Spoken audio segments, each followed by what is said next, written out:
और जनता इस बात से बहुत अच्छी तरह वाकिफ है। मालूम है उनको कि ये सब कुछ बीजेपी वाले कर रहे हैं अपनी फ्रस्ट्रेशन में। जिस तरीके से समर्थन हमें मिला है रोड शोज में, जनसभाओं में, पद यात्राओं में, जो मोदी जी की सभाएं खाली गई हैं, तो जनता ऑलरेडी मन बना चुकी है कि यहाँ आम आदमी।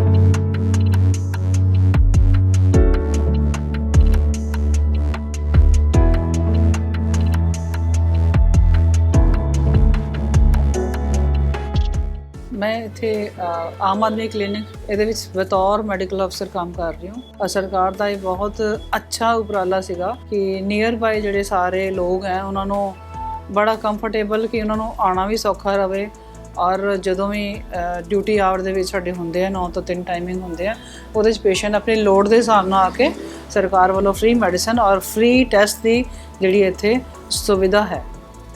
ਲੋਕ ਬੜੇ ਖੁਸ਼ ਹਨ ਸਾਡੇ ਸਰਕਾਰ ਦੇ ਔਰ ਇਸ ਉਪਰਾਲੇ।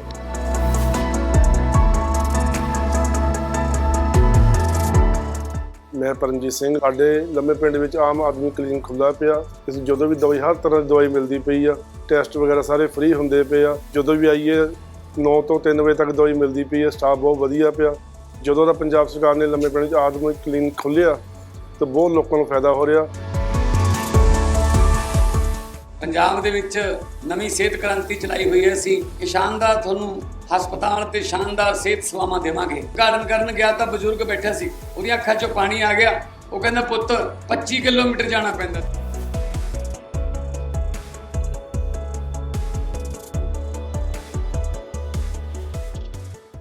पार्टी को ही लाना है। आप कितनी सीटें जीत रहे हैं? हम बहुत कंफर्टेबली जीत रहे हैं। I would like to say that for now. और बहुत अच्छे मेजॉरिटी से हम लोग सरकार बना रहे हैं। हमें किसी बात का कोई इस पे डाउट नहीं। अगर सरकार बनती है उसके बाद 5 साल शासन करती है तो एक एंटी इनकम्बेंसी का दौर जरूर देखने को मिलता है। एक्चुअली मैं भी बहुत सरप्राइज्ड हूँ। इतने सालों से मुझे पॉलिटिक्स में मैंने ऐसा कभी नहीं देखा कि एंटी इनकम्बेंसी ना हो।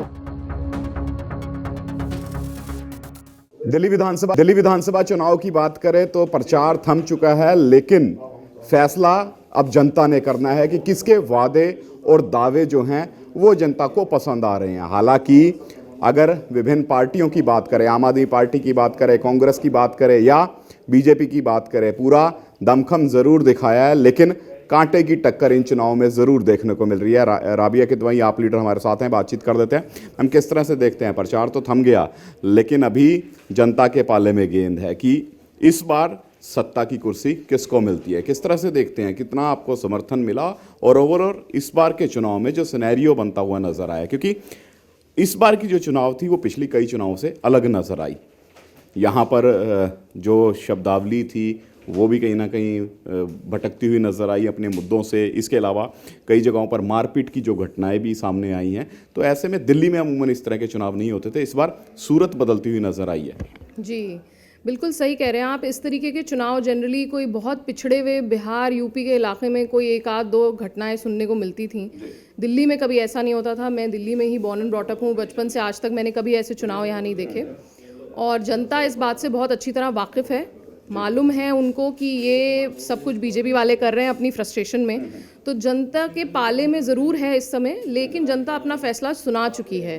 जिस तरीके से समर्थन हमें मिला है रोड शोज़ में, जनसभाओं में, पद यात्राओं में, जो मोदी जी की सभाएं खाली गई हैं, तो जनता ऑलरेडी मन बना चुकी है कि यहाँ आम आदमी पार्टी को ही लाना है। इवन बीजेपी के खुद के कार्यकर्ता और जो काम कर रहे थे वो ये कह रहे हैं कि हमारी थोड़ी सीटें बढ़ रही हैं, सरकार तो आप ही बना रहे हैं। तो उनके मुंह से भी वही निकल रहा है जो सच है। सीटें बढ़ रही हैं यानी लॉस होगा आम आदमी पार्टी को इसका? देखिए ये तो अब कह नहीं सकते, अभी जनता के ऊपर डिपेंडेंट है। लेकिन जिस तरीके से बीजेपी ने कुछ अपने कैंडिडेट्स बदले हैं तो उम्मीद है कि शायद उनकी 1 2 4 सीटें कुछ बढ़ जाएं, बट इससे ज़्यादा नहीं बढ़ पाएंगी। आप कितनी सीटें जीत रही हैं? हम बहुत कंफर्टेबली जीत रहे हैं। I would like to say that for now. और बहुत अच्छे मेजॉरिटी से हम लोग सरकार बना रहे हैं।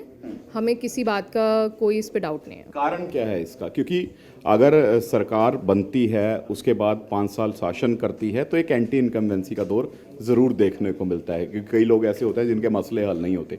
तो क्या दिल्ली में एंटी इनकम्बेंसी नज़र नहीं आ रही, या फिर काम ही इतने हावी हुए कि जनता जो है अपना मन बदलने के लिए तैयार नहीं हो पा रही? ये बहुत अच्छा पॉइंट आपने उठाया। एक्चुअली मैं भी बहुत सरप्राइज्ड हूँ। इतने सालों से मुझे पॉलिटिक्स में मैंने ऐसा कभी नहीं देखा कि एंटी इनकम्बेंसी ना हो। ये पहली बार मैं देख रही हूँ कि दिल्ली की जनता में एंटी इनकम्बेंसी बिल्कुल नहीं है। हम लोग जब डोर टू डोर कर रहे थे, जनसभाएं कर रहे थे, लोगों को अगर कोई काम नहीं भी हुआ, उनको इस बात का विश्वास है कि लेकिन कर अरविंद जी ही सकते हैं। इवन उन्हें इस बात का विश्वास है कि जो इंसान 2, 4, 5, 10 आइडियाज़ ला सकता है, कल को कोई समस्या होगी तो नए आइडिया भी यही लेके आएंगे। सरकार कैसे चलानी है, इनसे ही सीखना है। तो लोग आकर हमसे कभी शिकायत भी करते थे तो एक अपनापन वाली बात है कि हमने आपको शिकायत कर दी, अब आपने हल करना है। उनके अंदर बिल्कुल ये नहीं है कि आपने काम नहीं किया तो हमें आप पे विश्वास नहीं है, which is very good. I think governance perspective से ये बहुत अच्छी चीज़ है कि गवर्नेंस को लोग समझ रहे हैं, तो एंटी इनकम्बेंसी बिल्कुल नहीं है। आम आदमी पार्टी की अगर बात करें, उनकी एक शैली है कि अगर काम किया है तो वोट दे देना। इस बार भी कहीं ना कहीं वही अरविंद केजरीवाल कहते हुए नजर आए थे। लेकिन बीजेपी की जिस तरह की शब्दावली रही, या कांग्रेस जिस तरह से भ्रष्टाचार का अहम मसला बनाकर अरविंद केजरीवाल सने समूची पार्टी को घेरती हुई नजर आई, ये कहीं ना कहीं आपको लगता नहीं कि मेजर फैक्टर रह सकता है इन चुनावों में?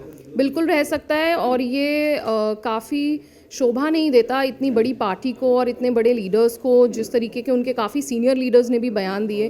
तो ये अच्छी बात नहीं है, इस तरीके का चुनाव नहीं होना चाहिए था। और जैसे अरविंद जी ने भी अपनी विधानसभा में कई बार कहा है कि शीला जी भी एक ज़माने में जब चुनाव लड़ती थी तो ऐसी गुंडागर्दी, बदतमीज़ी, गाली गलौज, ये सब तो नहीं होता था। आप चुनाव को चुनावी मुद्दे तक रखिए। अब इनके पास कोई मुद्दे हैं नहीं, फ्रस्ट्रेशन इनकी है, झूठ के पैर कितने दिन रहेंगे, उस झूठ को प्रूव कर नहीं पा रहे हैं, तो इसलिए ये सब कर रहे हैं। आज भी और पिछले काफ़ी दिनों से एजेंसियां बड़ी एक्टिव नज़र आई हैं, और पिछले कई चुनावों में एजेंसियों की अगर बात करें वो ज़्यादा एक्टिव नज़र आती हैं। तो ये क्या संकेत है कि बाहुबल, धनबल और जो कह सकते हैं एजेंसी बल, इसका इस्तेमाल करके जो विपक्ष की पार्टियां हैं उनको डराने की कोशिश होती है? No, I think this is again ये माइंडसेट की बात है। मुझे लगता है उससे सिस्टमाइज हो रही हैं चीज़ें, ट्रांसपेरेंट हो रही हैं चीज़ें, और क्लियर हो रही हैं। और जो प्रोसेसेस एक ज़माने में समझ ही नहीं आता था कि पॉलिटिक्स होती कैसे है, कौन करता है, वो क्लैरिफाई हो रहा है। लेकिन भूमिकाओं पर सवाल उठ रहे हैं। ईसीआई की भूमिका पर सवाल कि कई जगह पर मारपीट हुई, मूक दर्शक की स्थिति वहां पर रही। पुलिस प्रशासन की भूमिका पर सवाल है कि मारपीट हो रही है, गाड़ियां तोड़ी जा रही हैं, लेकिन पुलिस जो है वो एक्शन लेने का नाम नहीं ले रही है। इसके अलावा पिछले दिनों में कुछ पत्रकारों के साथ भी ऐसा ही हुआ कि उनको भी इनलीगल कस्टडी में रखा गया। तो कहीं ना कहीं आपको ये नहीं लग रहा कि ये एजेंसियों का जो इस्तेमाल है ये इन चुनावों की दिशा बदल सकता है? बायस तो देखिए है, चुनाव की दिशा मुझे नहीं लगता वो बदल पाएंगे, लेकिन एक बायस हमने देखा, और वो बहुत दुख की बात है। क्योंकि इस तरीके के जो इंस्टीट्यूशंस हैं उन्हें न्यूट्रल रहना चाहिए, उन्हें किसी को भी पक्षपात नहीं करना चाहिए। जो उन्होंने किया, जो हम लोगों को महसूस हुआ, अब सबूत तो देखिए हम नहीं दे सकते, लेकिन ऐसे माहौल में क्या फ्री एंड फेयर इलेक्शन होंगे? लगता है आपको? प्रचार तो थम गया, वोटिंग होनी है, क्या वो फ्री एंड फेयर माहौल में हो सकेगी? हमारी उम्मीद यही है कि फ्री एंड फेयर में होना चाहिए। अभी तक हमारी यही उम्मीद है। और अगर किसी भी कारणवश हमें ऐसा लगा वोटिंग होने के बाद या रिजल्ट आने के बाद कि ये फ्री एंड फेयर नहीं हुआ है, तो जिस तरीके से हरियाणा में 20 ऑपोजिशन के एमएलएज ने एक कोर्ट केस डाला है वहाँ के हाई कोर्ट में कि आप इसकी सबकी जांच कराएं, और ईसीआई ने लोकसभा के ज़माने में भी 101 या 150 के आसपास सीटें थी जिसके ऊपर कहा था कि कुछ गड़बड़ी के हमें अंदेशा है, तो फिर हम उसके बाद सोचेंगे कि किस दिशा में हमें जाना चाहिए। अगर हमें ऐसा लगता है कि बीजेपी या कोई ऐसी एजेंसीज जिनको न्यूट्रल रहना चाहिए था उन्होंने कुछ पक्षपात किया है, तो सर्टेनली उसके ऊपर फिर हम विचार विमर्श करेंगे और कोई एक्शन लेंगे। चलते चलते आखिरी सवाल, ऐसे कौन से अहम मसले रहे इन चुनाव में जो आपकी पार्टी को ज़्यादा जनता के साथ जोड़ते नजर आए? देखिए, पहला तो यही है कि गरीबों के लिए तो बहुत कुछ है, सबको मालूम है। 200 यूनिट बिजली फ्री किया, मुफ्त पानी किया, शिक्षा, स्वास्थ्य। एक सवाल ये था लोगों के मन में कि मिडिल क्लास को क्या दिया, रिच क्लास को क्या दिया, वो हमने बहुत अच्छी तरह एड्रेस किया है। क्योंकि देखिए, जब 24 घंटे बिजली आती है तो वो सबको मिलती है। उसके अलावा शीला जी के ज़माने में 1300-1400 AQI होता था एनवायरनमेंट, जो अब 300 साढ़े 300 पे आ गया है। वो सबको मिलता है।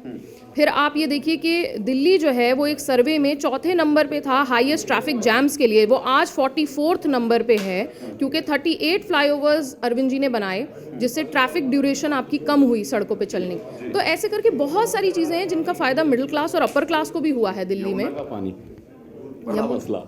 देखिए, इस मसले पे मैं एक बड़ी डिग्निफाइड और रिस्पेक्टफुल चीज़ अरविंद जी की सराहना चाहती हूँ। उन्होंने पब्लिकली अपोलोजाइज़ किया है, इस बात की जिम्मेदारी ली है कि मैं नहीं कर पाया और मैं इस बार ज़रूर करूँगा।